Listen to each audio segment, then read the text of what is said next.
Miércoles 15 de junio de 2023, 16:10. Estamos en un nuevo encuentro académico de la Asociación Abogados del Fuero. En esta oportunidad, en un evento sumamente interesante organizado por la Comisión de Derecho Penal, se encuentran presentes sus autoridades, el director Gastón Marano, el vicedirector Damián Barbosa y el secretario Fernando Sicilia. A su vez también se encuentran los distintos integrantes de la asociación. Se encuentra la directora de comunicación, la doctora Mariana Agustina Elías, y el doctor Facundo Castro. En el evento de hoy tenemos un expositor de primer nivel especializado en la cuestión, que es la flagrancia, un instituto que es de suma importancia para el abogado penalista, que debe conocer también las cuestiones procesales que hacen al quehacer profesional. Pero esto lo va a explicar alguien mucho mejor que yo, que es el doctor Fernando Sicilia, a quien le cedo la palabra, no sin antes agradecerle al doctor Fernando Muratore por su presencia esta tarde en nuestra asociación. Bueno, muchas gracias, Nahuel. Bueno, es un gustazo, como siempre, presentarlo a Fer Muratore, que es un amigo y no solo que es un experto en flagrancia, yo lo conocí, él era defensor ante tribunales orales, una cuestión que también, todo lo que tiene que ver con la oralidad, ese miedo que muchas veces, ese miedo escénico que tienen los abogados, y que se va desarrollando y que va avanzando totalmente, y sobre todo con la implementación que se pretende del Código Procesal Penal Federal. La charla de hoy es apuntada a flagrancia, si bien es en capital, tiene muchísimas similitudes con el proceso de provincia, por lo tanto se puede aplicar. Y sobre todo lo que es la oralidad, la pregunta, la repregunta, la apelación, tiene un montón de cuestiones que nos va a explicar Fer con la maestría que tiene y la experiencia que tiene sobre eso, que de todo lo que es un proceso penal que se puede hacer en una audiencia, inclusive unificar penas.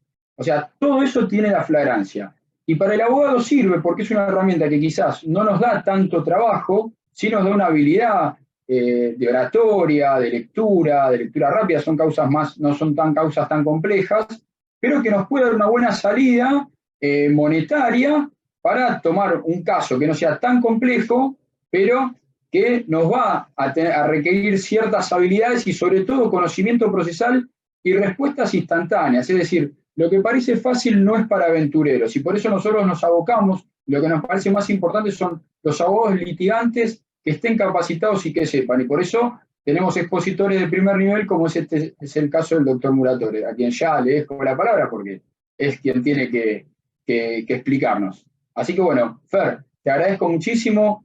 Fernando Muratore hoy es defensor oficial en los procesos de flagrancia, pero también fue defensor ante los tribunales orales, sabe un montón de unificación de penas, sabe de todo. Fernando es de consulta permanente. Así que bueno, ya le cedo la palabra. Muchísimas gracias. Bueno, muchas gracias. Antes que nada, gracias por la invitación. La verdad que honrado de participar. Sé que estoy ante todos colegas que tienen experiencia, por ahí no sé si específicamente en este caso en concreto, de la flagrancia, que es, la verdad que de mi propia experiencia, los abogados de la matrícula en contadas ocasiones participan, probablemente por la clientela que abarca flagrancia, pero no hay que dejarlo de un costado porque pasa de todo y hay supuestos en los que han participado abogados con muy buenos papeles y otros con no tanto, porque la verdad que creo que es un mundo medio desconocido para muchos y al que también se le esquiva porque tienen que estar al pie del cañón ante un llamado, es inmediato, es todo oral, y la verdad que les puede, como dijo Fernando, dar satisfacciones rápidas o soluciones rápidas. Yo me presento antes que nada, efectivamente, soy defensor público oficial coadyuvante de la Defensoría General de la Nación. Ejerzo, en el caso concreto de flagrancia, desde el inicio mismo del proceso de flagrancia. Se armó en el ámbito de la Defensoría General, primero un equipo específico, que empezó como prueba piloto y después quedó como ya un cuerpo estable. Y ahí se disolvieron defensorías donde estaba yo a cargo antes, por ejemplo, que es la defensoría ante el Tribunal Oral Criminal. Había unidades de letrados especialmente preparadas para litigar ante tribunales orales para abocarnos a flagrancia. No importa tanto la parte de la defensoría oficial, porque ustedes son todos abogados de la matrícula, solo que al igual que ustedes, yo hago todo. Es decir, desde el inicio mismo, desde que cae el detenido de la comisaría, hasta recursos extraordinarios ante la Corte, pero ya eso tramita por, obviamente, procedimiento común. Básicamente, mi idea es dar un pantallazo general de lo que es la flagrancia y después abierto al diálogo para cualquier pregunta que me quieran hacer respecto de, bueno, dudas concretas o experiencias del tema. Yo voy a tratar de compartir acá pantalla, había hablado con Facundo, a ver si sale, cualquier cosa me orientás. Creo que es acá, a ver. Ahí ustedes. Perfecto, perfecto, Fernando. Sí, perfecto, entonces creo que vamos ahí. A ver si estamos bien. Vamos desde el comienzo. Vamos por el comienzo entonces. Bueno, lo primero para que tengamos una idea general es los casos que comprende flagrancia, es decir, qué es lo que abarca el procedimiento de flagrancia. Primero y principal, como dice ahí la Filmina, lo que tenemos que tener en cuenta es que son hechos dolosos, es decir, todo lo que tiene que ver con accidentes de tránsito, cuestiones culposas, directamente no va a quedar abarcado por este procedimiento, que es sumarísimo.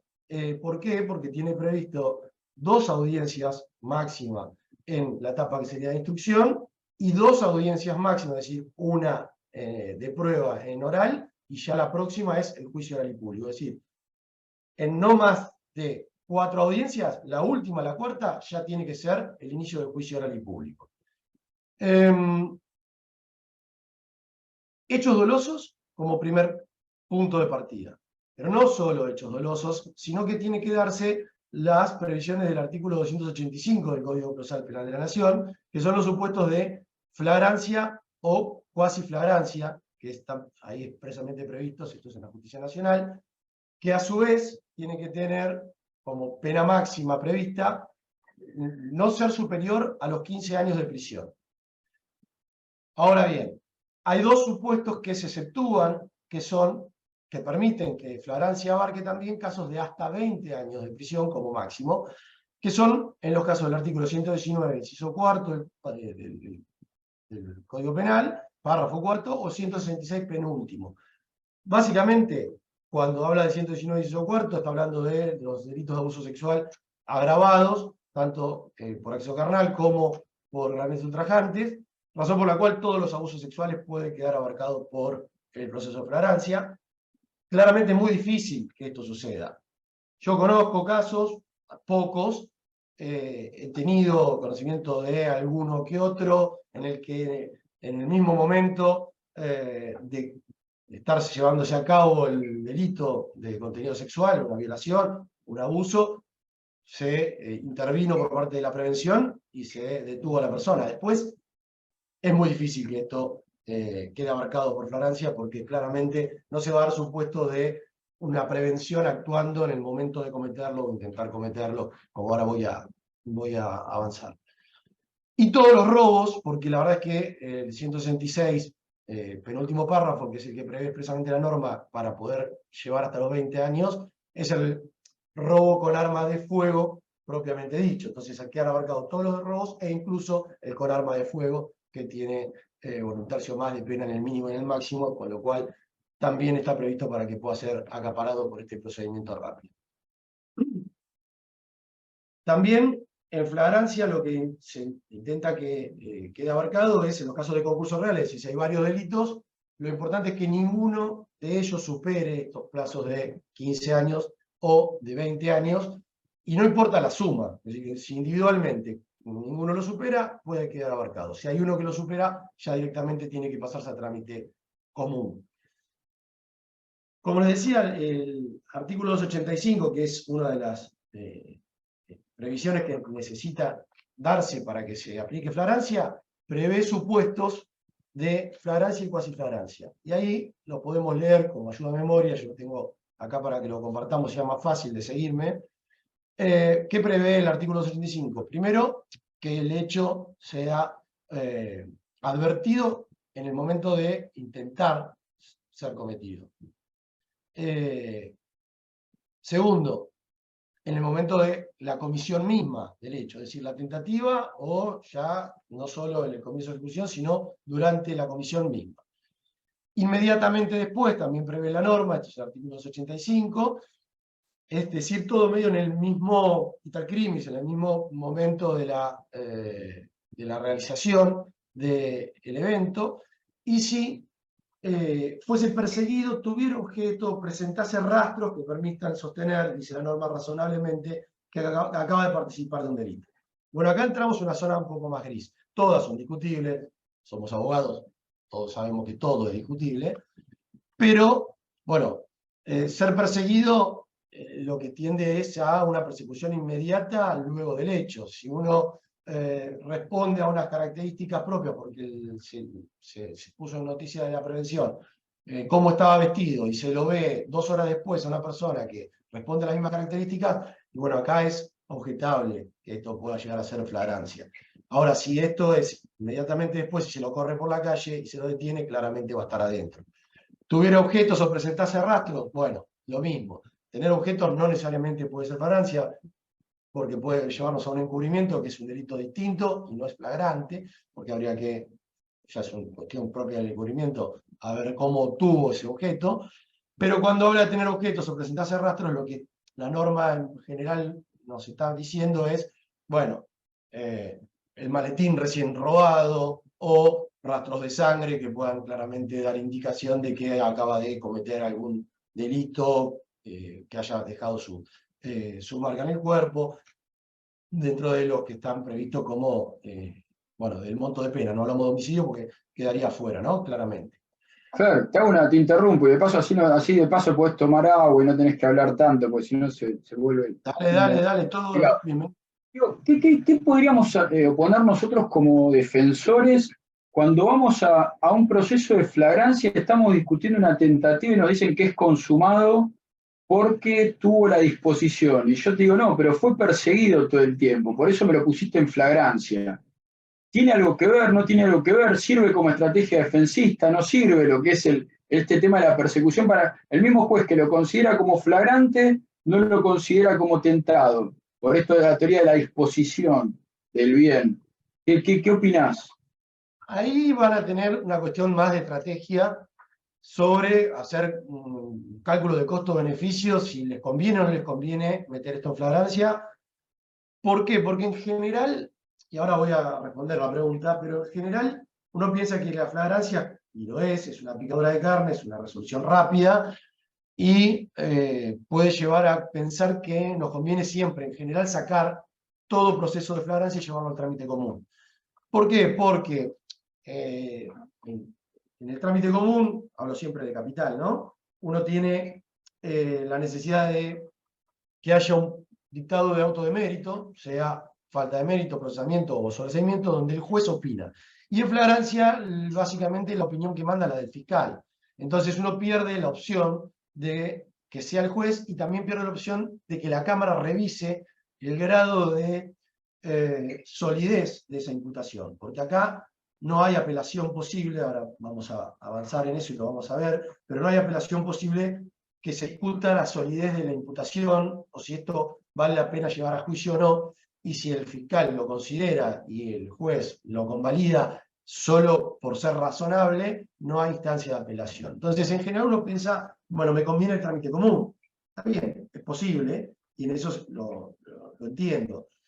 Ahora, y en mi experiencia que también pasé por instrucción, hay situaciones donde llevarlo al trámite común, una persona en la que uno sabe que quizás le vayan a denegar, por ejemplo, la excarcelación, y puede tener una persona una solución alternativa, sea una probation, o sea una pena en suspenso, porque uno sabe que no tiene demasiado que ir a discutir sobre el fondo, pero la mejor solución para su cliente es la libertad, aún con un reconocimiento de la responsabilidad, pero con una pena que le garantice la libertad, que creo que suele ser el primer norte de todos, y si uno le pregunta a cualquier persona que haya detenida, a veces hay que convencerlo de que conviene ir a pelear, porque muchas veces quieren firmar y aceptar solamente para salir en libertad. Bueno, esto nos da una herramienta, porque por ahí nos conviene mantenerlo en flagrancia. Me ha pasado que gente que podría tener por un robo quizás un poco más grave de lo habitual, un robo con arma atentado, en un proceso ordinario, hasta que se sustancia toda la prueba y se se evacúan todas las citas, por ahí se queda detenido 2 o 3 meses más hasta que se eleva a tribunal oral. Y si uno sabe que no tiene mucho más para ir a discutir, incluso no hay que esperar ni acá el procesamiento, ni los plazos, uno por ahí puede firmar incluso un abreviado, si esa fuese la peor de las situaciones, pero la mejor para él, en media hora firma un abreviado en suspenso y la persona se va a libertad. Entonces, ahí es donde digo que no siempre es mejor sacarlo de flagrancia. Y ahí, yendo a la pregunta que vos me hacías, Fernando, el tema de la consumación o no es un dato objetivo, un factor que necesariamente defina flagrancia o no flagrancia. Uno puede tener acá, en flagrancia, delitos consumados, porque justamente, si uno tuviese objetos o presentase rastros que permiten sostener que se acaba de participar en un delito, y el delito se considera, por la generalidad de los criterios de la casación incluso, que tuvo poder de disposición, porque supongamos que lo agarraron a los 20 minutos, pero por las cámaras lo fueron siguiendo, o hay alguien que avisó donde se estaba escondiendo, salvo que uno vaya a querer discutir si es tentativa o consumado, pero ese es el único norte por el cual uno podría ir a tratar de sacarlo a trámite común. Si después a mí no se me va la vida en esa discusión, a mí el procedimiento de flagrancia no me afecta en sí que me den que es consumado o que es tentado. Y los delitos consumados entran también dentro de flagrancia. De hecho, para muchos jueces y para muchos fiscales, con el solo hecho de que se lo haya perdido de vista, aunque sea por 5 cuadras, ya lo van a considerar consumado. Y por ahí no vale la pena dar esa discusión en oral, cuando por ahí la pena que uno enfrenta es la misma por la consumación de la tentativa en función, por ejemplo, de algún delito de robo. Entonces, sí, es un factor indispensable, como vos decías, si uno quiere ir a cuestionar que esto no pasó de determinada manera o no es el autor y que hay dudas sobre la responsabilidad o que uno recibió algo, por ejemplo, por un encubrimiento o ni siquiera porque se lo encontró en la calle y que no tiene nada que ver con el hecho en sí, ahí uno debería objetar el procedimiento. Pero si no, no es un factor que sea determinante para abarcar o no en flagrancia. Una excepción a este marco general de lo que venía hablando de cuáles son los delitos que quedan contenidos o cometidos en flagrancia, bueno, es muy específica y es los delitos en ocasión del ejercicio de derechos humanos o protestas sociales. Dice un giro retórico o cualquier derecho constitucional, como si eso fuese tan fácil de poder determinar. Pero bueno, lo que se intentó en ese momento de sanción de la norma es evitar la estigmatización de la protesta social y que todo llevara a una condena rápida ante cualquier protesta social. Entonces se dejó afuera los delitos cometidos por protesta social. Pero también se dejó la salvedad que si es un delito de contenido común en el marco o en ocasión de, bueno, pues queda también adentro de flagrancia. No hemos tenido en todo este tiempo, y miren que tuvimos miles de casos, ninguna disputa a este respecto. En general, cuando hay una cuestión de protestas sociales, nadie le ha dado flagrancia y yo no tengo ningún registro de discusiones o la línea delgada entre si estamos en el ejercicio de un derecho de protesta o un delito y si debe estar afuera del procedimiento por esto. Así que la verdad que esto es algo que por ahí está bien que esté previsto, pero no tiene mayor sentido práctico en lo que fue la vida cotidiana de flagrancia. Avanzo un poquito más en cuanto a cómo son estos procedimientos, que es importante saberlo, y esto me ha pasado con algún colega de la profesión, que ha planteado, adelantado, voy a plantear una excarcelación, dijo, y la voy a hacer por escrito, y casi se lo comen crudo, porque no, flagrancia es oral, eminentemente oral, todo es oral.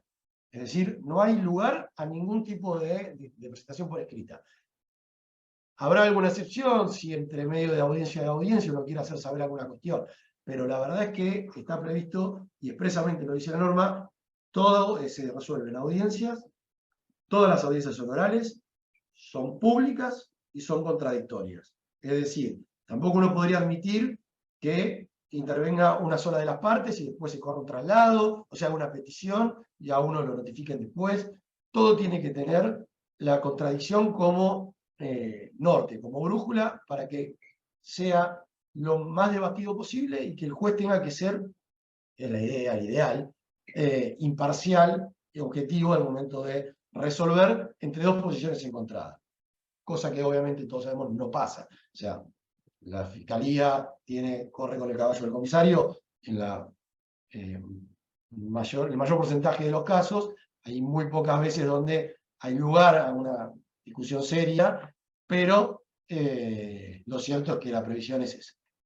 Y los principios, como dice ahí, son inmediación, bilateralidad, continuidad y concentración. Básicamente como los del juicio, porque es lo que uno trata de emular. Inmediación porque todo lo que tiene que ver con la prueba, con lo que se ha colectado, tiene que ser accesible en esa audiencia. Y si hay testigos que a uno le interesa interrogar, más allá de lo del proceso del sumario inicial, los tiene que convocar y tratar de interrogarlos en el marco de la bilateralidad. Acá hago una pausa y les digo, no sé si han tenido experiencia en flagrancia o no, el inicio no dista mucho de un trámite común.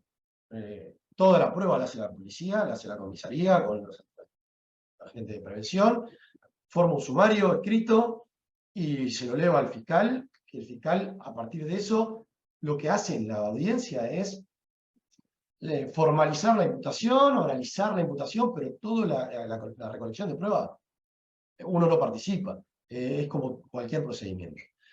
Así que no hay mucha diferencia. La diferencia está en esta, si se quiere, celeridad o esta práctica un poco más flexible de la audiencia. Bilateralidad ya les dije, las dos partes tienen que estar presentes, continuidad porque se tiene que resolver en general todo de corrido y no habría motivos para suspenderla, salvo por alguna cuestión muy puntual que vamos a tratar, y concentración, todos los planteos, y esto tiene que ver con algo de las audiencias que tienen el carácter multipropósito, tienen que ser debatidos en estas audiencias a pesar de que no sean lo que las motivó. Están abiertas cualquier audiencia a cualquier tipo de planteo o de discusión más allá de lo que en principio convoque. Los jueces tienen, como lo dije ahí, que resolver todo también de forma oral, tanto el dictado de las resoluciones como las notificaciones. El código les prevé la posibilidad de dar alguna fundamentación por escrito 3 días después. No se suele hacer, todo lo que se resuelve oralmente.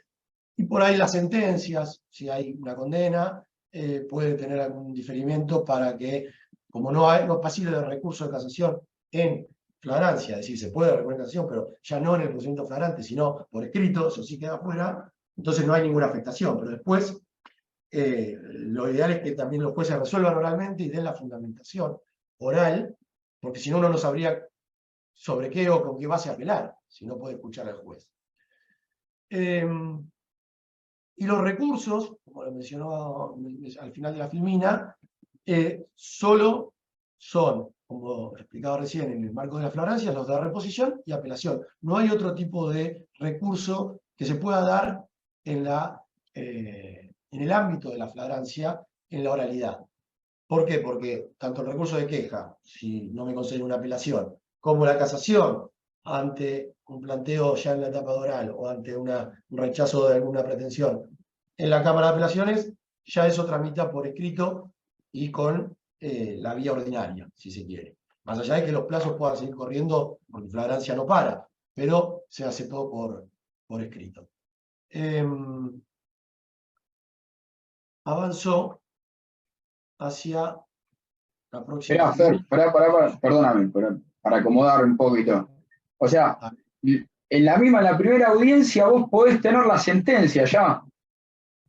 Sí, de hecho es lo más usual. O sea, el juez, a ver, no, porque esto es importante también quizás en la discusión, ¿no? O sea, el juez instructor puede dictar sentencia.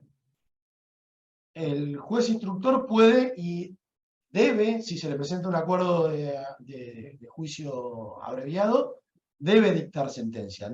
Se discutió al comienzo incluso, y había una disputa ahí de competencia. Acá tengo una raya en la filmina que la debo haber hecho yo y no sé cómo, discúlpenme si esto lo hice yo.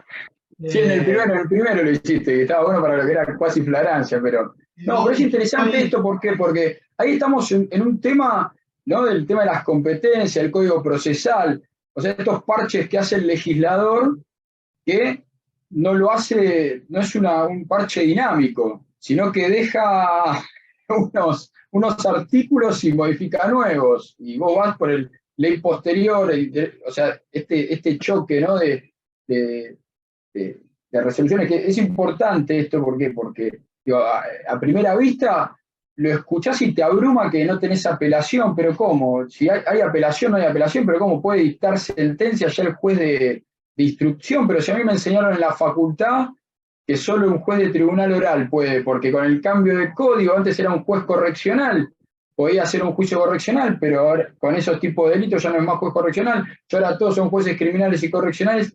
Digo, es un poco, es lo que permite solo ese capítulo de flagrancia, digamos. Correcto, por eso te iba a comentar justo que al comienzo del procedimiento de flagrancia, cuando recién se instauró, hubo discusión entre los jueces de instrucción y los de oral quién tenía que dictar la sentencia. Uno le presentaba el acuerdo para ser homologado al juez de instrucción, y por la letra del 431 bis, lo que hacían los jueces de instrucción es decían, no, yo que trabaje en lo de oral, yo no, encima que tengo que hacer todo esto, tengo que dictar la sentencia, y la pateaban a oral. Y oral se la devolvió con un moño también a los jueces de instrucción, y se planteó una contienda de competencia sobre, bueno, ¿quién dicta la condena? Y ya esto sí ha quedado absolutamente zanjado por la Cámara de Casación, que quien tiene que dictar sentencia de condena, si el acuerdo de abreviado se postula en instrucción, es el juez de instrucción. Es decir, es el juez de instrucción el que hace la audiencia inicial, sobre lo que ahora voy a decir qué es lo que se discute ahí, o todo lo que trata esa audiencia inicial, y es ese juez el que dicta la condena. Y es ese juez el que termina definiendo la suerte del imputado al que se le presentó el acuerdo. No sé si, vuelvo a decir, si tuvieron o no oportunidad de transitar flagrancia, pero es lo que les explicaba al comienzo. Por eso, ahí en la filmina, si usted lo ven, dice consulta al fiscal. ¿Por qué? Porque ¿cómo funciona la práctica? Hay un hecho policial, supongamos, y el jefe del servicio consulta al fiscal de turno respecto de un evento y le pregunta, bueno, tengo un detenido prevenido en tal circunstancia. Lo primero que le pregunta es, ¿se le da procedimiento de flagrancia? Es decir, ¿le va a dar doctor al fiscal? ¿Le va a dar trámite de flagrancia o no? Y el fiscal decide. Ahora bien, el fiscal decide en función de los parámetros que decíamos antes. Tipo de delito, pena en expectativa y si se dan los presupuestos del 285. En principio, debe darle flagrancia. No es algo que puede quedar a su libre arbitrio. Él tiene que darle flagrancia si se dan los presupuestos. Entonces, hay una resolución de la Procuración, es decir, una instrucción del Procurador General, ahí está citada, la 6618, que puso presión sobre los fiscales, y si no le van a dar flagrancia, lo que le debería haber dado flagrancia, tienen que explicarle al fiscal general por qué no lo hicieron. Es decir, tienen que dar las razones de por qué no hicieron lo que en principio la norma indica que tenían que hacer. Ahora, una vez que le dan flagrancia al procedimiento, y entonces se pone en operatividad todos los plazos céleres que estamos hablando, el juez tiene que fijar audiencia, y como dice la norma, en no más de 48 horas tiene que hacer la audiencia. Tiene 24 horas en principio, postergables por otras 24 más, un total de 48, para hacer esta audiencia inicial, en la cual tienen que participar el fiscal, el juez y el defensor con el imputado. Muchas veces, y acá esto les va a interesar a ustedes porque es la defensa particular, bueno, este plazo de 48 horas está previsto porque si en las primeras 24 no designó abogado y quiere un abogado particular, lo que se prevé estas 24 horas más para poder contactarse con él. Uno lo llama a las primeras 24 horas de la defensa oficial y él dice, yo tengo mi abogado, quiero hablar con él, y ahí, bueno, estas 24 horas están previstas en garantía de que pueda realmente tener la defensa de confianza. Y lo importante acá es, que algo que se discutió al comienzo, es deben, necesariamente la persona llega detenida a esta audiencia. Acá todas las audiencias son con personas detenidas, no hay flagrancias con personas en libertad, no se pone la persona en libertad desde comisaría y luego se hace audiencia de flagrancia. Al comienzo algunas hizo así, la verdad que eso después cayó en desuso, y justamente porque la propia norma establece que es el juez el que tiene que decidir sobre la situación de detención o no, y en el marco de la primera audiencia.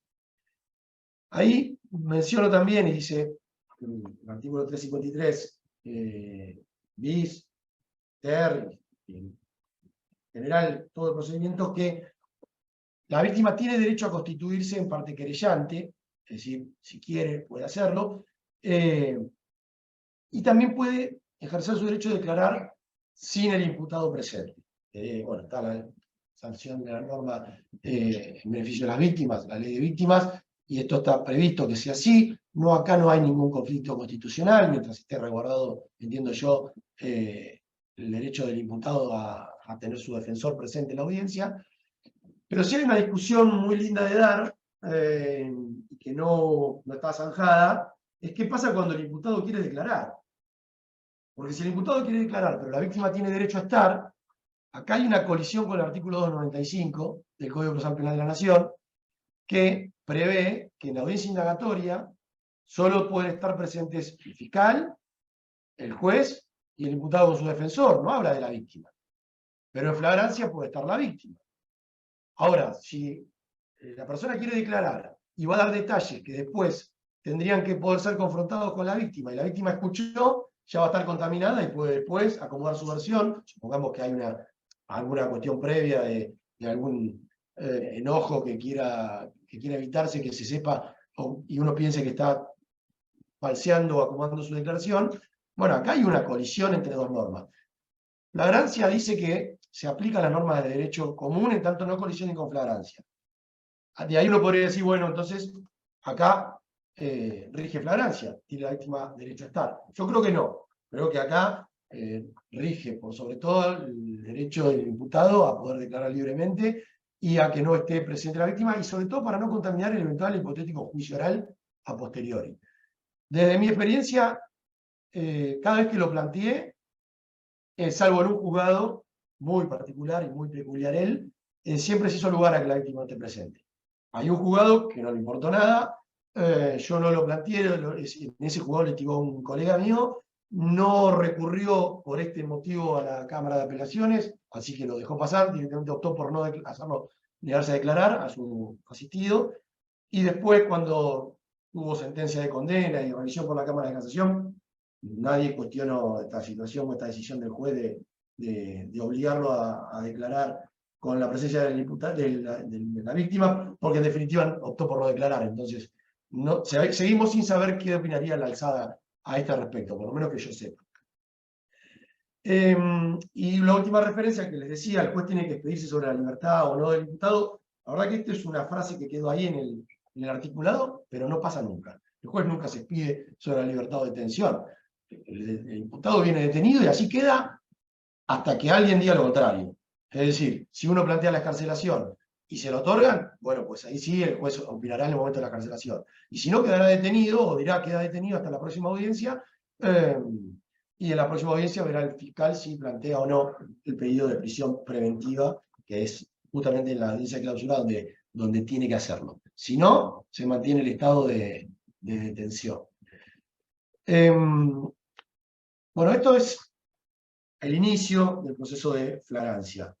Después, el carácter, como les decía, es de una audiencia multipropósito, porque acá se puede plantear todo, y apunto a lo que Fernando, Cecilia preguntaba: ¿se puede hacer un abreviado? ¿Se puede dictar sentencia? Sí, se puede hacer todo.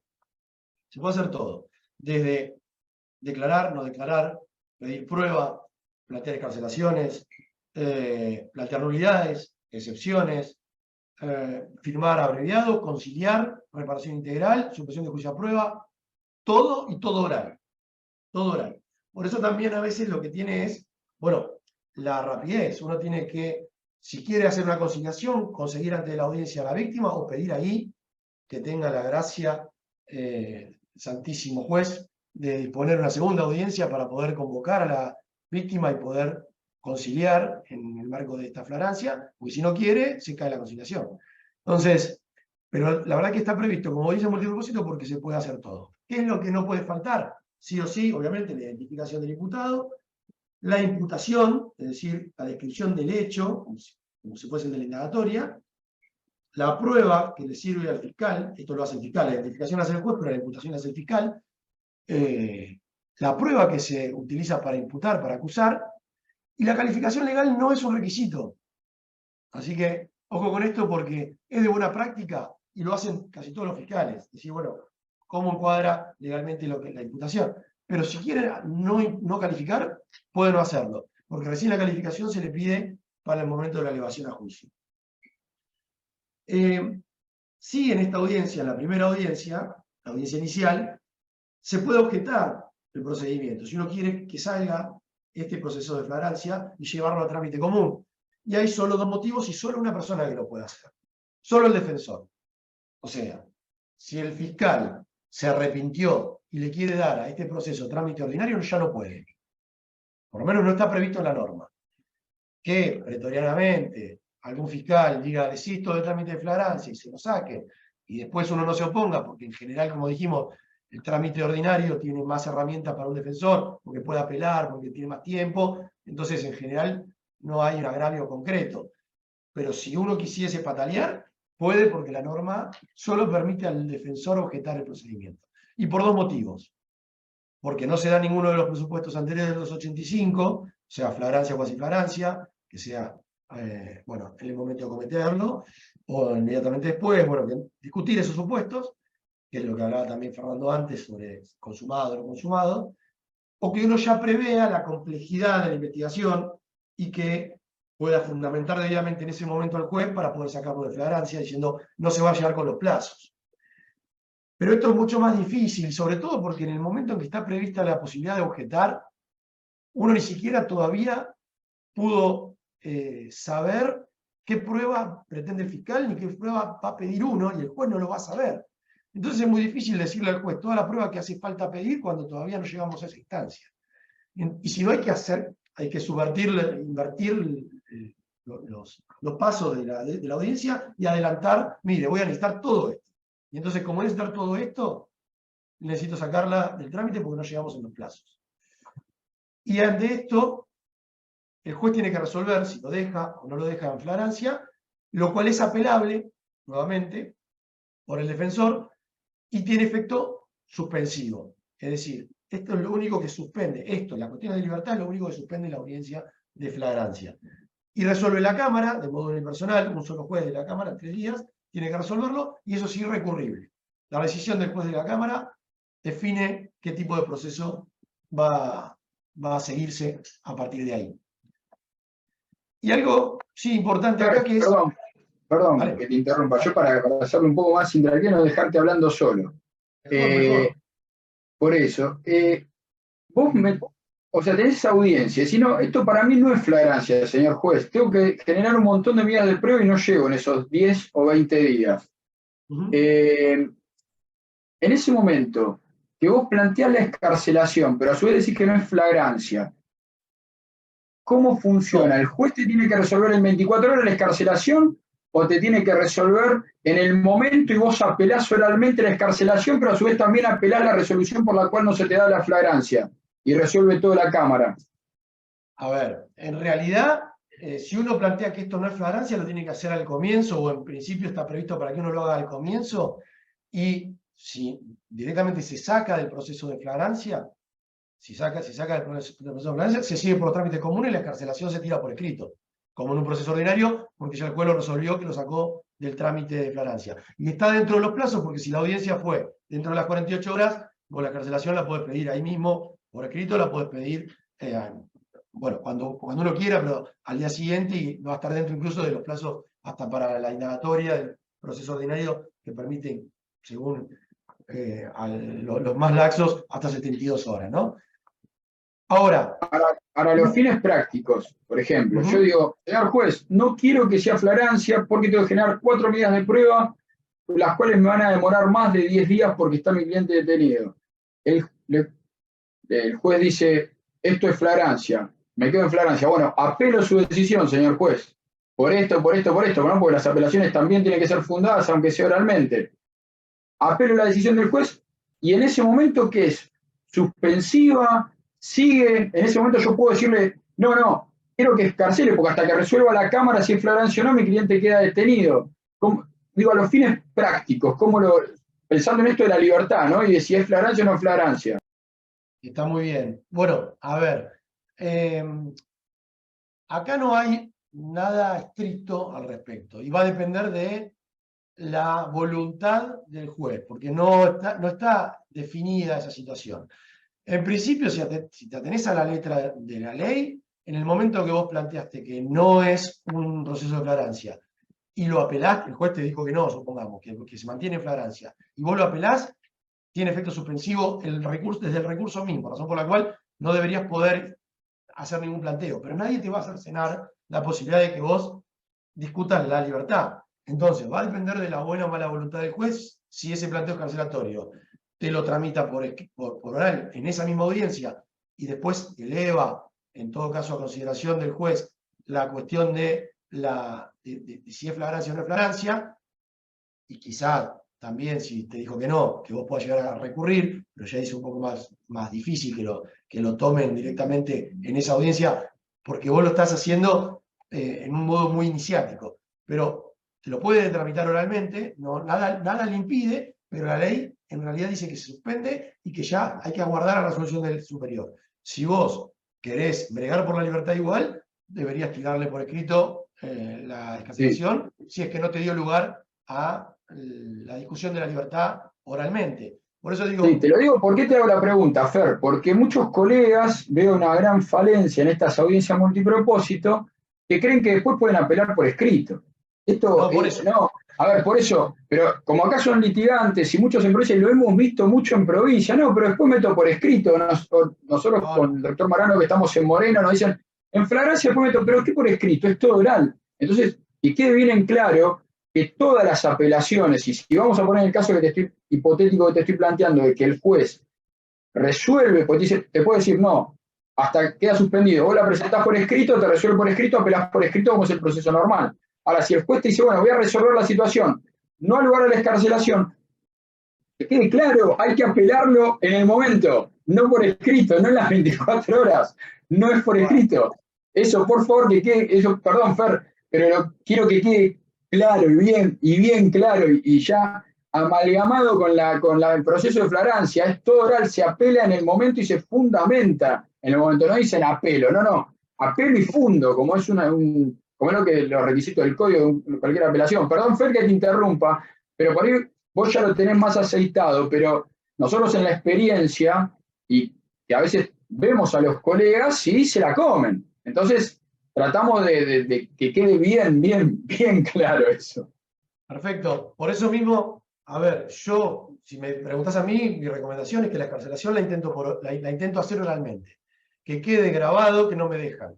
Si no me dejan, entonces voy por escrito para que después no me digan, no, como usted objetó el procedimiento y no lo planteó, ahora esto es todo por escrito y hasta que no resuelva la Cámara no se puede plantear, porque ahí yo solo me estoy metiendo como en un embudo. Si vos me preguntás a mí, yo la cuestión de libertad siempre la intentaría plantear y la formalizaría oralmente para que si me dan lugar la discuto y apelo, como vos bien decís, oralmente, porque la motivación tiene que ser oral. Después te van a dejar, la Cámara te deja fundar, la Cámara de Apelaciones, como expresar los agravios en la propia sala, pero tiene que estar motivado, si no, te lo pueden rechazar. Si no te dan lugar después... Perdón, Fer, otra de las cuestiones, otra de las preguntas, ahora me pongo del otro lado del mostrador, por el abogado de la víctima, esto que bueno, yo no estoy muy de acuerdo, pero se hace, el Colegio de Abogados, el Tenahuel, Patricia Gastón, son autoridades, Damián, tienen que entrar. El querellante, vamos a pensar que concede la excarcelación, o el juez dice esto no es flagrancia. El querellante estimo que tiene los mismos derechos para apelarlo, ¿cierto? Si esto no es flagrancia. Sí, vamos a ponerle, el defensor, vos decís, solo el defensor puede plantear que esto no es flagrancia. El fiscal no dice nada, o le da el visto bueno al defensor y está el querellante puede oponerse. Sí. El juez dice, no es flagrancia. Ahí el querellante tiene la misma facultad. Si bien es una facultad del defensor pedir que lo saquen de flagrancia, el querellante puede pedir apelar y que quede en flagrancia. Lo mismo que si le dan la excarcelación, puede apelar esa concesión para, o sea, tiene prácticamente las mismas facultades, y siempre vuelvo a repetir, oralmente en la misma audiencia, ¿no? Cuando dice, los tiene, notifico, doctor. Siempre todo es oral, por eso lo dije creo que al comienzo, que nada es por escrito, y si vos pretendés hacer algo por escrito, te pueden contestar justamente con 2 líneas de decir es improcedente, no algo por improcedente. Y sería correcto, porque la idea de lo que está enmarcado este proceso en todo momento es la celeridad. Lo que quieren es que sea rápido. Y el problema justamente a veces es ese, que los jueces lo único que piensan es en la celeridad. O sea, ya no piensan en otra cosa y piensan en que esto sea rápido. Y a veces eso va en desmedro de garantías o de derecho de defensa. Pero bueno, avanzando con esto, que sí, como vos decís, y hay que apelar todo oralmente, el proceso es rápido, ¿por qué? Porque vos tenés esta primera audiencia a las 48 horas, y si se pide prueba, que la puede pedir tanto la Fiscalía como la defensa, para poder, la Fiscalía obviamente para tener mayor rigor en la imputación, la defensa para ejercer su derecho de poner una mejor posición al imputado, la segunda audiencia tiene que ser dentro de los 10 días, sí o sí. Es decir, no se puede pasar de 10 días si la persona está detenida. ¿Se puede llegar a 20 días? Solo en 2 casos. Si estando detenido, la propia defensa pide más días porque es su derecho, entonces ahí se puede postergar hasta 20 días, o si la persona está en libertad. Ahí se pueden llegar hasta 20 días y son hábiles para la segunda audiencia. En esta misma audiencia, como digo, voy un poco más rápido porque si no lo voy a cansar. Uno tiene derecho a declarar, como dije antes, la declaración indagatoria, con lo cual se podría ejercer el derecho a que la persona imputada dé su versión y a partir de ahí evacuar citas, y tiene obligación en principio el juez de evacuarlas conforme al procedimiento ordinario. Y una cuestión muy importante, que acá a mí me parece importante, que es el tema de la prueba, y es donde nos encontramos con bastantes problemas, que es que el pedido de prueba no es apelable. Por 199 del Código Procesal Penal de la Nación, la prueba que uno pide, no el pedido de prueba, la prueba que uno pide, si es rechazada, no es apelable. Esto son los términos generales del Código, ¿no? Ahora, acá hay algo que sí me interesa que lo tengamos en cuenta y que es para discutir y para plantear, que para mí, de hecho yo lo he planteado, que ahí le cito, que es el fallo Castro Bermúdez, la sala quinta, este no es mío, pero recoge algún artículo de doctrina y recoge también esta posición, que es, no podemos olvidarnos de algo importante en flagrancia. Las audiencias son multipropósitos y son 2 en instrucción, pero opera un tema muy importante, que es la caducidad. Caducidad para la suspensión del juicio a prueba, para pedirla, y la caducidad para firmar un acuerdo de abreviado. En este tipo de procedimientos, una vez que uno pasó a la etapa de oral, debería, por ley, solo hacerse el juicio oral, o conciliar y reparar, pero ya no se puede hacer probation, ya no se puede firmar abreviado. Que después no pase y que en la práctica se firmen abreviados igual en una etapa de oral, es otra cosa. Ahora, la norma indica que no se pueden firmar ni abreviados ni pedir probation en etapa de oral. ¿Por qué es importante? Porque entonces la prueba sí se convierte en algo que es para mí indispensable y es diferente a la etapa al proceso ordinario. Me voy a explicar en esto. Yo pido prueba en un proceso ordinario y no me lo dan.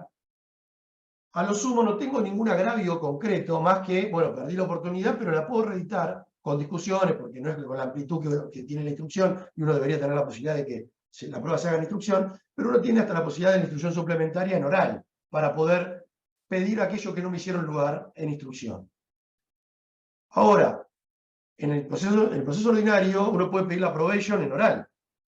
Entonces, ¿de qué me agravio si no me hicieron la prueba oportunamente y puedo diferir la decisión de la estrategia mía de defensa para ver si pido probation, si firmo abreviado o si me voy a juicio, si la decisión la tengo que tomar en oral? No tengo tanto agravio, por lo menos tan claro como para poder decirle al juez que esto debería ser apelable y que la medida de prueba que no me dio tienen que hacerla, y si no, ya las pierdo. En cambio, acá en flagrancia las pierdo. ¿Y las pierdo por qué? Porque si yo tengo una persona que tiene derecho a pedir la probation, porque supongamos no tiene antecedentes penales, y tiene un delito que por el fallo Acosta tiene la posibilidad de ser inferior a 3 años de pena en su mínimo, con lo cual puede pedir la prueba de ello. Yo, si no hago pruebas, supongamos que yo pienso que la persona puede ser inimputable, o que la persona estuvo en estado de inimputabilidad por una cuestión de consumo, o que no es el autor, y necesito pruebas, necesito cámaras, necesito laboratorio químico, necesito esa prueba. Si a mí no me la dan, y yo apuesto todo a juicio, y después me la dan en juicio, y me da que la persona es responsable del delito, y yo ya perdí la oportunidad de pedir la prueba de ello. Con lo cual a mí me quitaron una herramienta. Por eso es importante para mí que como acá hay caducidad, opera el proceso de caducidad, acá sí la prueba hay que evacuarla y hay que hacerla, porque yo tengo el derecho de analizar la mejor estrategia procesal para mi asistido. Y hay acá una norma convencional, el artículo 8.2c de la Convención Americana, que prevé que la defensa tiene que tener los tiempos y medios suficientes para ejercerse debidamente y adecuadamente. Bueno, eso es invocable en este caso.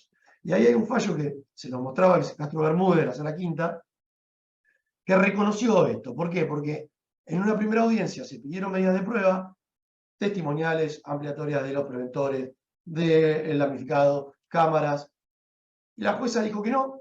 El fiscal dijo que para él podían hacerse, pero que para él era suficiente lo que tenía, pero que podían hacerse, no tuvo objeción. La jueza dijo que no, que eso se podía hacer en oral. Y entonces convirtió la audiencia en audiencia de clausura y corrió vista para que hagan la elevación a juicio. Así. Entonces, mi colega lo que dijo fue, no, acá es nula la conversión a audiencia de clausura. Primero apelo que no me hicieran lugar a la medida, y es nula la conversión. ¿Por qué? Porque a mí me están obligando ahora a discutir si se eleva o no se eleva, y me ponen en el brete de tener que pedir una suspensión de juicio a prueba sin las pruebas que me hubiese sido indispensable para evaluar la mejor estrategia. Y esto es nulo. Y se fue a la Cámara. Y la Cámara en ese fallo le reconoció que era nula la conversión de la audiencia inicial en la audiencia de clausura, era nula la denegatoria de prueba porque era pertinente y útil, razón por la cual declaró la nulidad desde ese momento, y fue nulo también parcialmente el requerimiento de elevación a juicio porque se postuló cuando todavía tenía facultades para hacerlo. Principalmente basado en el plazo de caducidad que les decía. Por eso hay que tener en cuenta cómo opera la caducidad para diferenciarlo del proceso ordinario de trámite. Interrumpo de vuelta y perdón porque yo tengo el caballo del comisario y tengo el micrófono, puedo abrir el micrófono a diferencia de los demás, pero es muy interesante esto que me planteas y a mí se me dispara la hipótesis. Digo, vamos a ponerle que la jueza te hace lugar a todas las medidas, o el juez te hace lugar a todas las medidas. Sí. Vengan los testigos, vengan las cámaras, haga todos los análisis. Y vos tenés el plazo de clausura, sigue flagrancia. Llega la audiencia de cierre, de clausura, pero X compañía de teléfono no informó las antenas, el laboratorio químico no llegó, en este caso de inimputabilidad.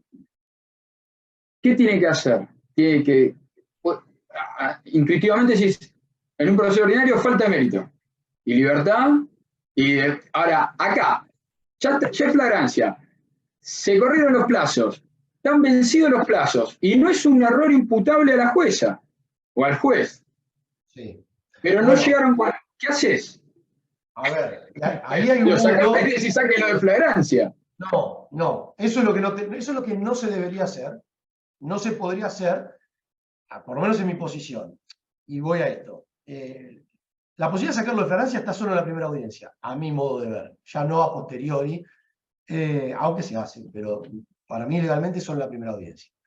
Ahora, ¿qué pasa? Depende qué es lo que falte. ¿Por qué? Primero hay que ver qué plazo pasó. Si pasaron los 10 días y la prueba es de interés de la defensa, yo puedo pedir 10 días más.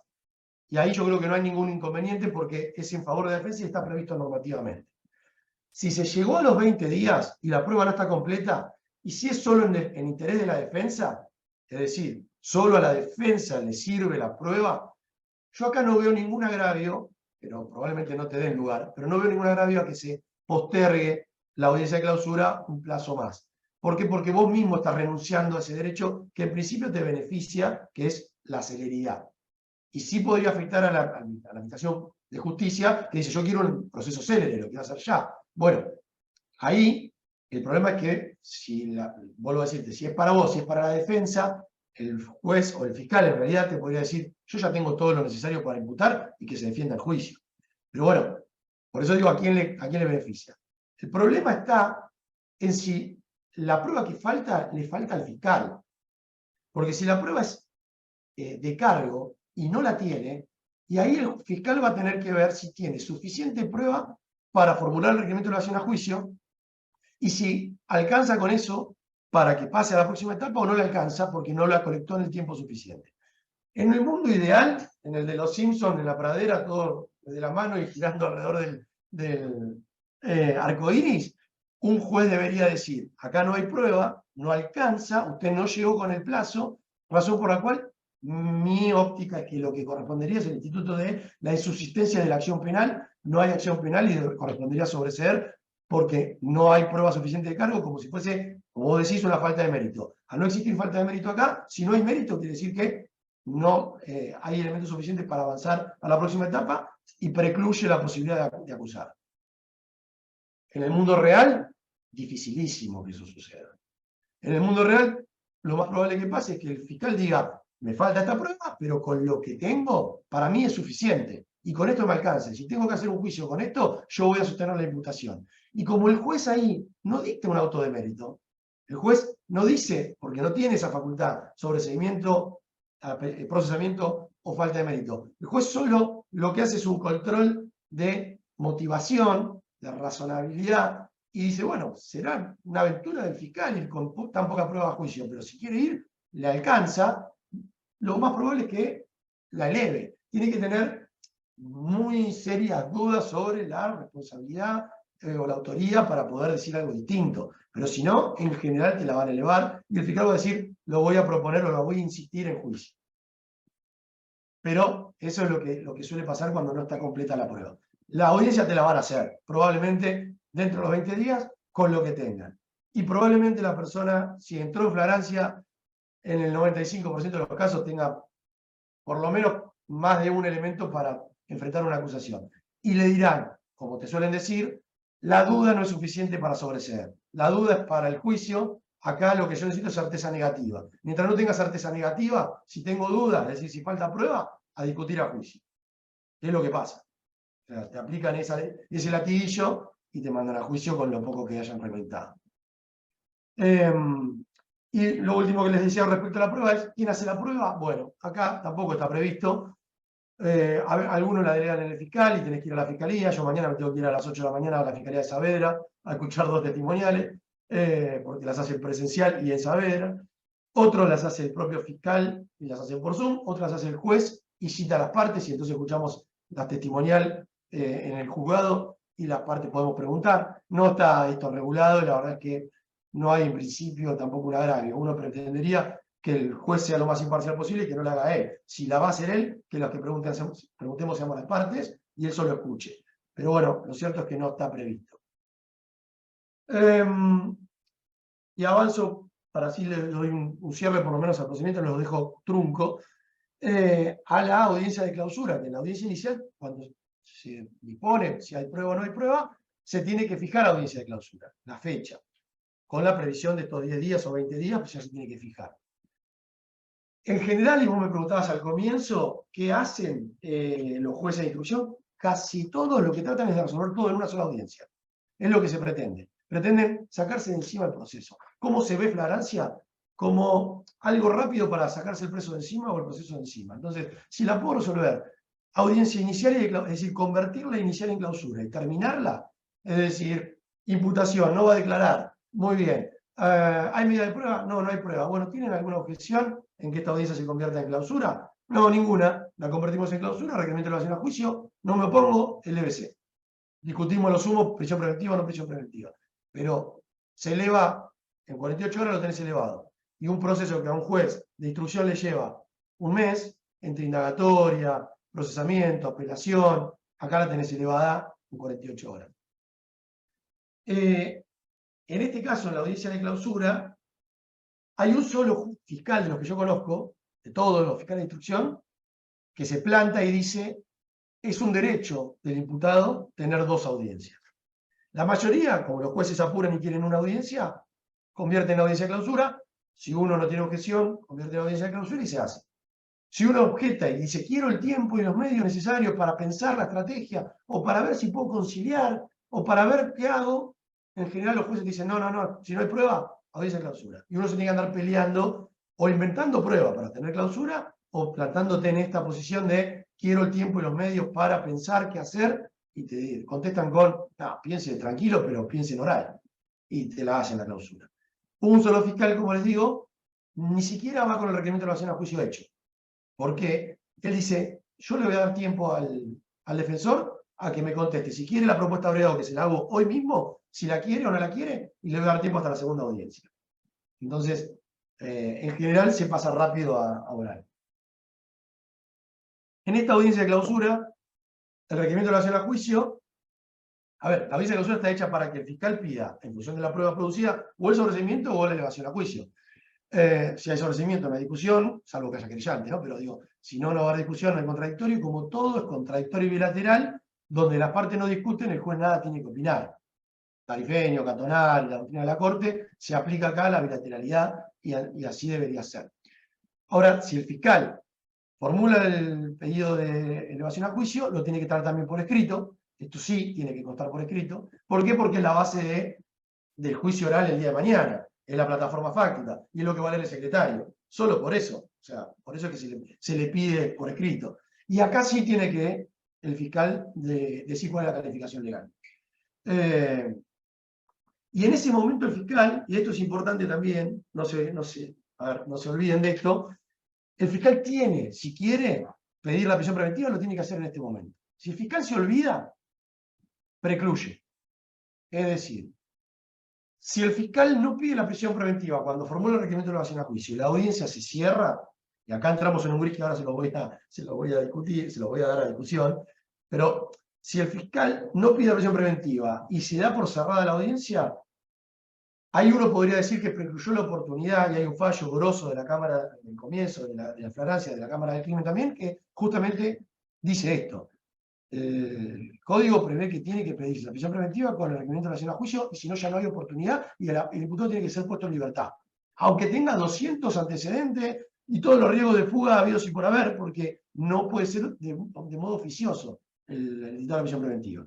Y si a esto le sumamos, creo que vos tuviste algún planteo también por el estilo, Fernando, el nuevo Código Procesal Penal Federal, artículo 210, que dice que tiene que ser a pedido del fiscal, bueno, con más razón todavía. Entonces, no hay posibilidad de que el juez la dicte de oficio. Pero ¿qué es lo que pasa? Lo que suele No me pasar fue es que... muy bien con ese planteo, amigo, ¿eh? ¿Cómo? Que no me fue muy bien con ese planteo, porque No, para mí es lógico que si es el 210 que dice que tiene que pedirlo el fiscal, y es posterior al viejo al 319 que también cohabitan, coexisten, si el fiscal no lo pide y la dicta de oficio, la prisión preventiva, debería pasar lo mismo que el proceso de flagrancia, que es donde va totalmente el sistema acusatorio, que es al que apunta el Código Procesal Penal Federal, pero bueno. es correcto. Está bueno que en ese fallo lo reconocen directamente, porque lo dice expresamente la norma. Sí, lo reconocen, pero una particularidad. En esa situación había culminado la audiencia, terminó, dicen, bueno, dejamos de grabar, listo, pero estaba firmado así, y la defensora en ese momento levantó la mano y dijo, perdón, ¿ya terminamos? Sí. Yo quiero decir que acá no opinó la preventiva. Y se tuvo que reabrir la audiencia, y ahí, en ese fallo le habían dictado la preventiva, se apeló y la Cámara lo largó al imputado diciendo esto que les estoy diciendo. Pero si vos lo haces antes, miren la encerrona en la que nos ponen, si vos lo haces en el marco de la audiencia sin que se haya cerrado, puede que el juez diga, usted está planteando la libertad, le corro vista. Como la audiencia no terminó, te la reconvierten o te la reencausan y te dice el juez, yo soy el director del proceso y ahora le corro vista. Como yo, director del proceso, es más, hasta si se olvida, a veces ni siquiera llegando a tanto, se olvida de pedir la preventiva, el juez le dice, doctor, respecto a la situación de detención, yo sí me fui a la Cámara con algún planteo de eso diciendo, no, esto es inmiscuirse y si se estaba olvidando o no lo estaba pidiendo porque no quería, el juez no se puede meter porque es un modo elíptico de fomentar la prisión preventiva. Y la Cámara me dijo, mire, la verdad, todo muy lindo, pero como director del proceso le puede recordar los pasos y que el fiscal, y nunca le dijo que pida la preventiva. Le preguntó qué iba a hacer con la detención. Y ahí como dijo, sí, quiero la preventiva, le convalidaron la preventiva. Por eso, bilateralidad y adversarial con pinza, ¿no? O sea, siempre en el marco de derecho penal del enemigo, estamos ante un flagrante delincuente. Entonces, bueno, en este marco es como se maneja.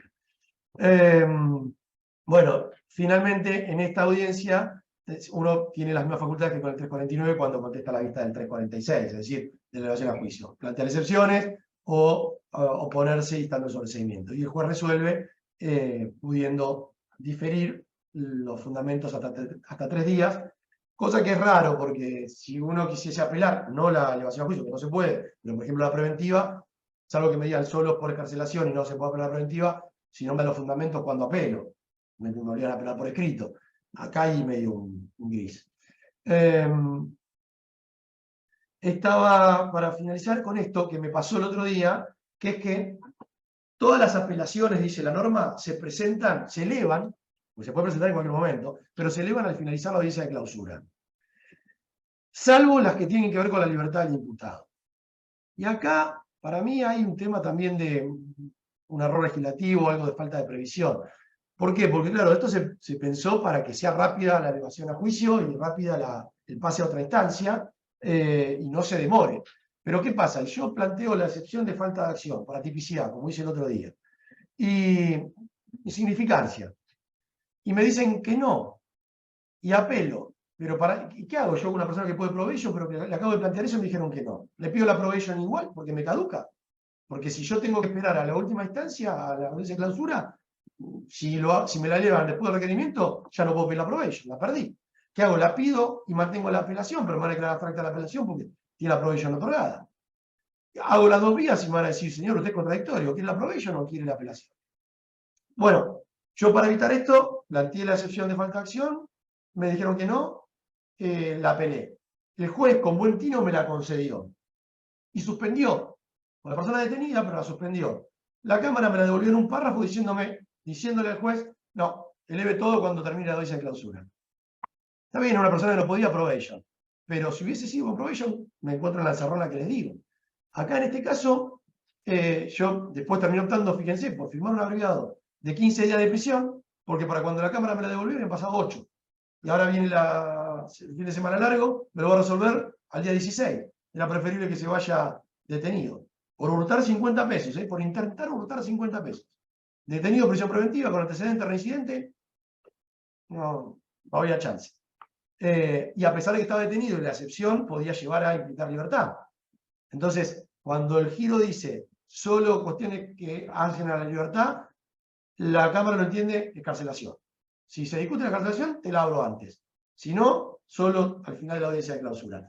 Pero así todo, si vos pedís la probation y te dicen que no, sí te la abren.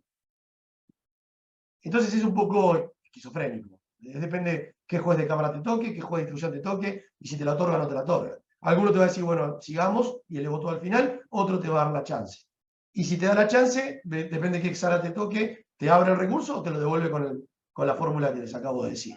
Esto es un poco aleatorio.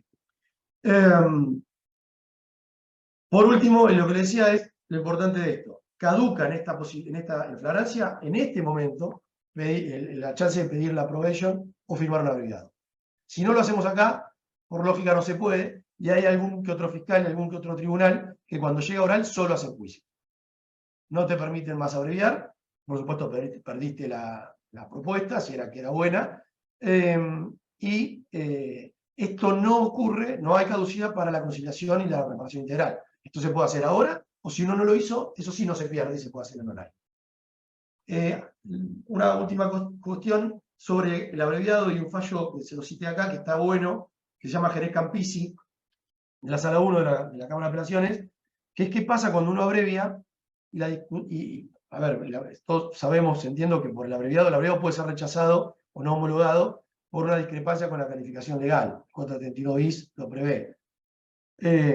Bueno, en flagrancia, donde uno lo hizo declarar, donde uno lo hizo aceptar la propuesta, y donde ahí está la adversarial muy en tela de juicio, la Cámara acá dijo que si la propuesta del fiscal era aceptable dogmáticamente, ordinariamente, el juez no puede, sobre pretexto de no estar de acuerdo con la calificación legal, siempre y cuando, vuelvo, sea aceptable, no puede rechazar el acuerdo. Porque lo pondría en una peor situación al imputado, que ya está confeso de un delito y lo obliga a ir a juicio ya con una confesión, porque para él, por ejemplo, es un delito más grave. Entonces, supongamos, robo de vehículo dejado en la vía pública, y hay discusiones sobre el vehículo, y el fiscal entiende que la bicicleta no es vehículo y te pone robo simple, el juez, por más que no esté de acuerdo, podrá dejar a salvo su opinión, pero tiene que aceptar la propuesta fiscal. Ahora, si es una barbaridad y es un robo con arma, donde hubo un tiroteo, tiene un tiro en la pierna, un tiro en el hombro, y le ponen hurto simple, y estamos ante casi un escándalo jurídico, bueno, pues ahí por supuesto que sí. Pero este fallo sirve porque garantiza un poco la adversarial y garantiza que lo que uno firme no se puede ver avasallado por la oficialidad del juez. Ahora, No, Fer, no. te hago otra pregunta. Ahora tengo una pregunta a la inversa. Que es, por ejemplo, si no es razonable la oposición fiscal. La verdad es que yo te consulté por un caso, sabes que hice mi primer caso de flagrancia, obviamente lo consulté al mejor y lo llamé. Y uno está, para los abogados, nosotros tenemos que ir a la comisaría del detenido, estás en un sucucho, con un la experiencia es, estás en un sucucho con el celular de algún vigi, mirando, bueno, y todos escuchan, estás ahí con las celdas, el olor, todo, ¿no? Pero más allá de eso no hay privacidad ni para hacer la audiencia ni nada. Robo simple, porque el motochorro es robo simple. No hay. Es un robo simple. Tranquilamente puedes pedir una probation, pero Bueno, nos agarró la instrucción de Fiscalía General. bueno, eso. Tenés una instrucción del procurador que te dice Claro. un motochorro no. La podés pedir, la podés pedir, la podés pelear, la podés pelear, no la vas a ganar. Ahora es razonable que el fiscal se oponga porque el superior dé una instrucción, también que es general, y para el juez no es razonable porque no está dentro de la tipicidad de figura simple, de robo simple. Ahí entramos a otro tema de discusión que es la probation, y me encanta. De hecho, acabo de perder una apelación por una probation en la Cámara de Apelaciones de un hurto con escalamiento a una persona sin antecedentes. Y me basaron la oposición, mirá vos lo que pasó. El fiscal se opone porque dice que, bueno, no tenía muy debidamente constatado el domicilio, entonces consideraba que no iba a cumplir y era un hecho grave porque intrusó una propiedad. No está dentro del catálogo de medidas de la oposición o de política criminal del procurador para oponerse a la probation, pero lo usó como parámetro. El juez dijo, No, yo eso no estoy de está en el acuerdo tipo, vos decís, no, eso está en el tipo, esa gravedad de subir, está en el tipo, señor, como la y discusión de San Martín, está en el tipo. es hurto, y era hurto con escalamiento tentado, 6 meses de prisión, hurto con escalamiento tentado, podía probation, claramente, sin antecedentes, hurto con escalamiento tentado. Ahora, el juez dijo, yo no estoy de acuerdo con el fiscal, escucha bien, no estoy de acuerdo con el fiscal, para mí esto merece probation. Pero como es vinculante la opinión del fiscal, más allá de que yo no esté de acuerdo, no es nula. Es decir, está motivada. No comparto, pero está motivada. No al lugar. Bueno, apelo, le digo, a ver, esto es arbitrario, no es política criminal. No está dentro de los parámetros del procurador. Por eso te decía, a vos te van a decir que no, porque de última tienen algo para contestarte. Vos podés decir, el motochorro es un robo simple tentado y merece probation, pero te van a decir, bueno, hay una política de Estado que un procurador ya dijo. A mí sin política de Estado me dijeron que no. Y la Cámara dijo, la motivación es razonable porque dice que el domicilio no está del todo constatado y falseó algún dato personal y es un delito que considero grave, así que no. Y se acabó. Está bien, puedo ir a la casación, ver si me lo abren, pero a la instancia de Cámara, perdí. Entonces, esto es una discusión más propia de la probation que de la flagrancia. Eso te va a pasar en cualquier, lo plantees en oral, lo plantees acá. Pero acá, con los jueces de instrucción, y con la Cámara como revisora, es mucho más difícil que tengas éxito. La posición vinculante es vinculante, diga lo que diga en la mayoría de los casos. Me ha pasado también, en otro caso, que me fundaron la oposición a la probation, y yo apelé diciendo que estaba infundada. El juez la rechazó y yo apelé. La Cámara de Apelaciones anuló, me dio la razón y anuló el dictamen fiscal, porque dijo no estaba debidamente fundado, pero en vez de conceder la probation, la reenvió para que lo traten de vuelta. Y el fiscal lo que hizo fue decir lo mismo con 2 fallos más, y el juez volvió a decir que no. Yo volví a apelar, digo, esto es la doctrina del one shot, le están dando 2 chances. ¿Cuántas chances le van a dar al fiscal que haga bien su trabajo? Y ahora la jueza de Cámara de Apelaciones dijo, no estoy de acuerdo, lo mismo, no estoy de acuerdo con lo resuelto, pero no es arbitrario y está fundado. Así que no hay lugar a la probation. Así que imagínate lo difícil que está ganar probations con oposición fiscal. Así que bueno, nada, les termino para después, si quieren, escucho cualquier pregunta, no quiero cansar más. Solo lo que queda cuando se eleva a juicio, que es septies, llega a tribunal oral, en principio unipersonal el juez, siempre flagrancia es unipersonal, salvo en esos dos casitos que se permite que sea hasta 20 años de prisión la pena, la expectativa. Ahí uno tiene el derecho de ejercer la opción de tribunal colegiado, si no es unipersonal. En 48 horas de que sale sorteado, el TOC, el tribunal oral, tiene que fijar la audiencia de septies, que es la audiencia de prueba, y la tiene que fijar dentro de los 5 días posteriores a que le llegó la causa. Y ahí es una audiencia de prueba como el 354, 355 del Código Procesal Penal. Es decir, ¿qué prueba quiere el fiscal para su juicio? La tiene que individualizar. ¿Qué prueba quiere la defensa? Se plantean excepciones que no se hayan planteado antes. Y se debe, dice el artículo, se debe discutir sobre el estado de la prisión preventiva si es que la persona está detenida, ¿no? Nuevamente lo mismo. ¿Qué pasa si si el fiscal se lo morfa y no dice nada?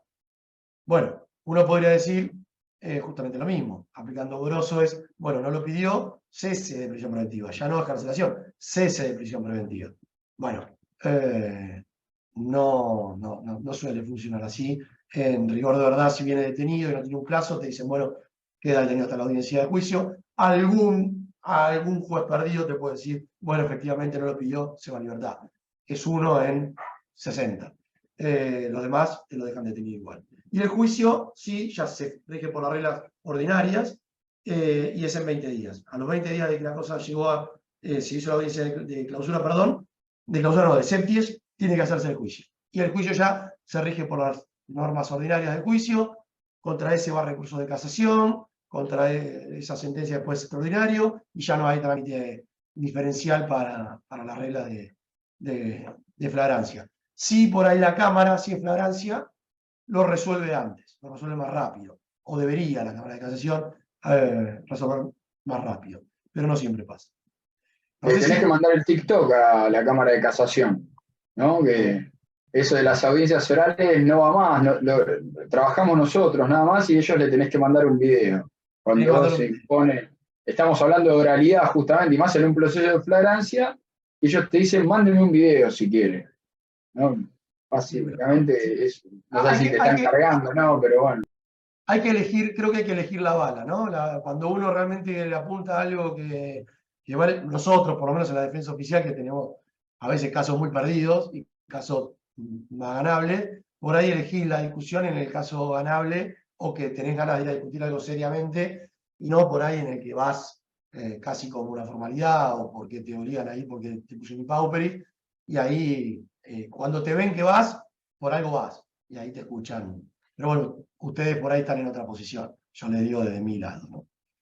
No sé si quedó claro, si fue muy tedioso, espero, les pido disculpas. Sí, escucho cualquier pregunta tuya o de cualquiera de los que esté acá en la sala que tengan dudas sobre el proceso, algo que no abarqué o algo que les haya pasado, lo que me quieran preguntar, a disposición. Bueno, Fer, primero te voy a agradecer y que te interrumpí también, pero era para darte un poco de aire, porque es horrible hablar en solitario. Pero bueno, agradecerte y la claridad expositiva, obviamente, el caudal de conocimiento, porque no solo es importante tener el conocimiento, sino también poder volcarlo, y siempre es un placer de escucharte, porque uno siempre va aprendiendo y le van surgiendo, lo mejor de todo, lo más divertido que tenemos los abogados es que nos van surgiendo dudas a través de tu exposición, por eso es bueno y es importante capacitarse. Así que bueno, dejamos abierto para las preguntas. Yo creo que ya te pregunté bastante, así que no vamos a dejar a ver si otros u otras quieren preguntar.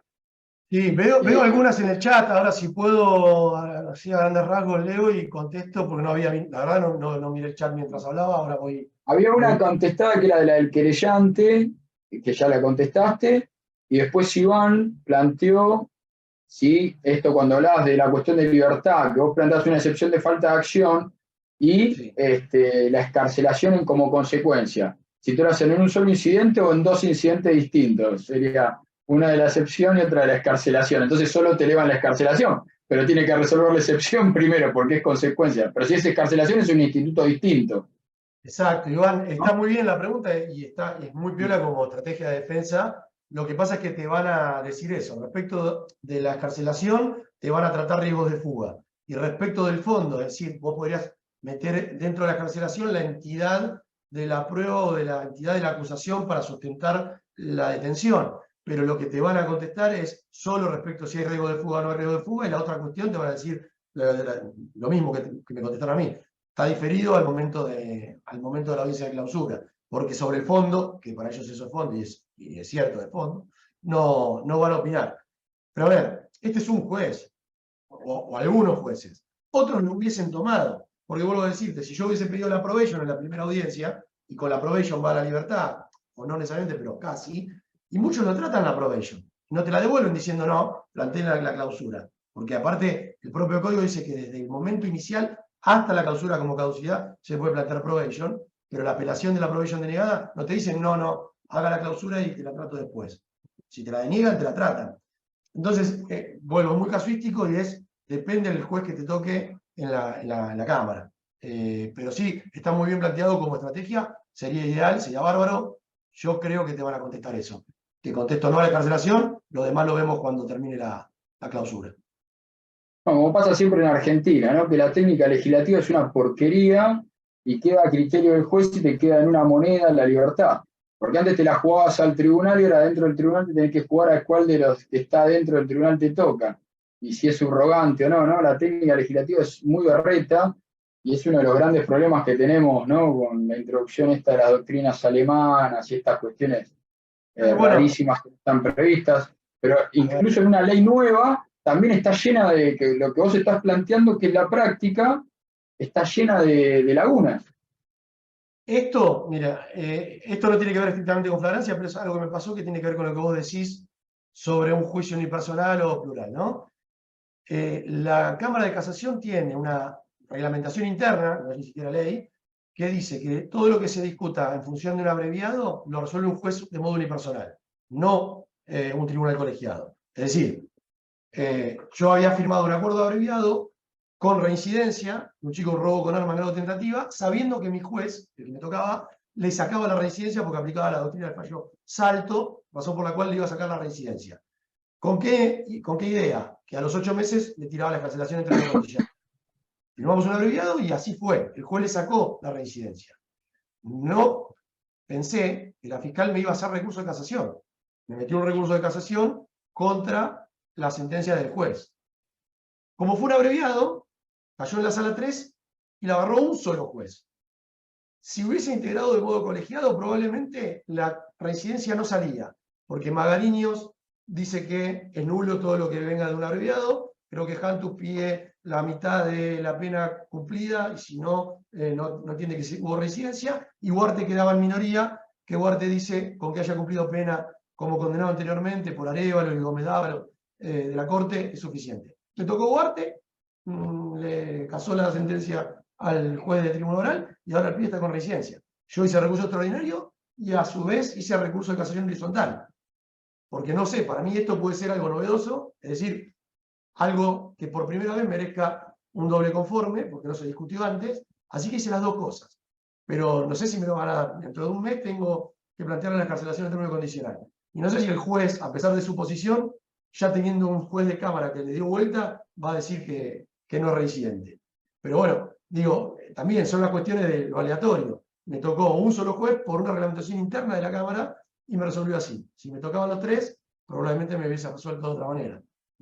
Sí, está bien, está bueno plantearlo, está buenísimo estos planteos, porque son todas cosas novedosas, inclusive el juez unipersonal, más por estas resoluciones internas, a mi modo de ver, juega contra la imparcialidad, también atenta contra la imparcialidad.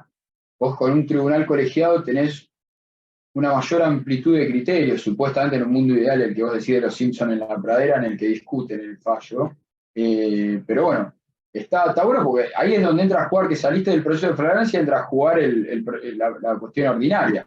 Esto que, como decís vos, todavía no sabés qué hacer, si meter un extraordinario o una casación horizontal.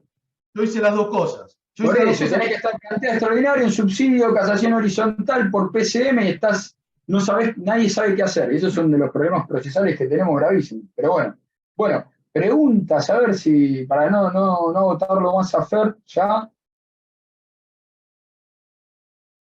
No, acá no Estamos- estoy viendo, Fernando, no estoy viendo preguntas en el chat, la verdad que fue clarísima la exposición y lo que sí hay es un montón de saludos para Fernando, así que brillante. No sé si alguien más quiere preguntar algo, puede levantar la mano, le habilitamos el micrófono, como quieran. Ahí está Fer Herrera también, somos un montón de Fernando. Ahí está, grande Fer. Saludos Bueno, también. Bueno, vamos. Surge alguna pregunta, obviamente, a disposición. Más allá de todo, agradecer de vuelta el espacio, el respeto, el tiempo y nada, celebrar que se den estos encuentros. Me parece que son, me parece, útiles, prácticos para también dar la experiencia de cada uno, la mía, la de ustedes, y de ahí tratar de hacer algo un poquito más previsible y mejor. Estamos sobre todo en terreno pantanoso hoy, como vos decías, parches y parches legales, y vas haciendo el camino al andar con la norma y el proceso. Cada juez lo aplica como le parece que tiene que aplicarse. Pero bueno, a disposición para cuando quieran y muy agradecido otra vez. Una cosita Bueno. antes de, Gastón, una cosita nada más, quiero agradecer también a la doctora Valeria Biagioni, que está siempre con nosotros y que es la directora de Noveles, y ella siempre está buscando padrinos y no tenemos, la verdad que no tenemos tantos en especialistas en penal, así que si hay alguno que se quiera sumar, se contacta con Gastón o con Fernando o conmigo directamente, yo dejé ahí mi mail y los contactamos con la doctora Biagioni para que puedan tener algún Nobel que necesite un poco de asistencia en esos primeros pasos. Gastón. Gracias, Facundo. Bueno, en lo personal y en lo institucional, Fernando, muchísimas gracias por habernos prestado tu tiempo, tu experticia y tu conocimiento, tu experiencia también en entender este proceso que es tan particular, ¿no?